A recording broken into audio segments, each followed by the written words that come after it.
जज साहब अपनी ही माँ को वृद्धाश्रम छोड़ आए।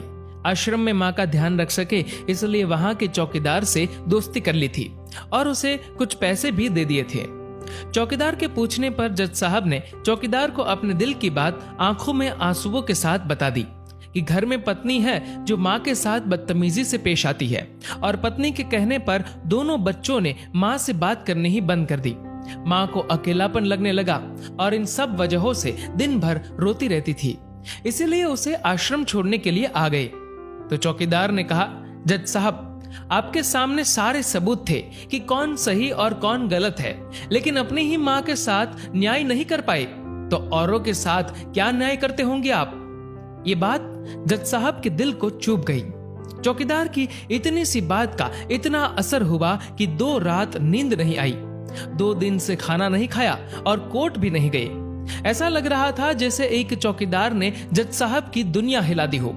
तीसरे दिन जज साहब अपने रूम से बाहर आए। पत्नी और बच्चे खाना लेकर इसी इंतजार में खड़े थे कि जज साहब कब खाना खाएंगे। अभी जज साहब ने एक कागज पत्नी को और 2 अलग अलग कागज अपने बच्चों के हाथ में थमा दिए। कागज की एक लाइन पढ़ी तो पत्नी के हाथों में से थाली गिर गई। उस पर लिखा था कि मैं तुम्हें तलाक दे रहा हूं, और बच्चों से कहा, आज से मेरी सारी प्रॉपर्टी आप दोनों की, मुझे कुछ नहीं चाहिए। बच्चों ने उन्हें जबरदस्ती कुर्सी पर बिठाया। हाथ जोड़कर पैरों में गिरकर इन सब का कारण पूछा तो आंखों में आंसुओं के सैलाब के साथ जज साहब बोले कि मैं मेरी 65 वर्ष की माँ को आश्रम छोड़ के आया हूँ, अनजान लोगों के भरोसे छोड़ के आया हूँ, और आप सब कारण पूछ रहे हैं। हम लोगों को शर्म आनी चाहिए। रोज मेरे कोर्ट से आने के बाद माँ रोती थी कि बेटा प्लीज मुझे वृद्धाश्रम में शिफ्ट कर दो। आप में से किसी ने भी माँ से सीधे मुंह बात नहीं की और ये भी भूल गए कि जिस जज को आज पूरा शहर सलाम करता है, उसी जज को बनाने में उस माँ का कितना बड़ा रोल है। कभी दूसरों के घरों में काम करने जाती तब भी मुझे अकेला ना छोड़ती थी। ऐसी भगवान समान माँ को मैंने आश्रम में छोड़ दिया, और वो भी ऐसे लोगों के भरोसे जिन्हें ये तक नहीं पता कि माँ को क्या बीमारियां है। खुद को कोसते हुए जज साहब कहते हैं, दूसरों पर फैसले सुनाने वाला आज मैं खुद हार गया। मैं जज नहीं बल्कि गुनहगार हूँ, और मैंने जो गुनाह किया है वो शायद कानून तो माफ कर देगा, लेकिन ईश्वर के कोर्ट में वो कभी माफ नहीं होगा। ये कहते हुए जज साहब बोले कि अब मैं अपने पापों का प्रायश्चित करने जा रहा हूँ। मैंने अपना सब कुछ आप लोगों को सौंप दिया है और अब अपनी माँ के साथ आश्रम में रहूंगा और उनकी सेवा करूंगा। पत्नी से जज साहब ने कहा कि याद रखना, आज तुमने उस माँ को आश्रम भिजवाया, तुम भी एक माँ हो, कल तुम्हें भी कोई आश्रम भेजेगी, तब तुम्हें मेरे इन शब्दों का अर्थ सही मायने में समझ आएगा। ये बोलकर जज साहब आश्रम के लिए चल दिए।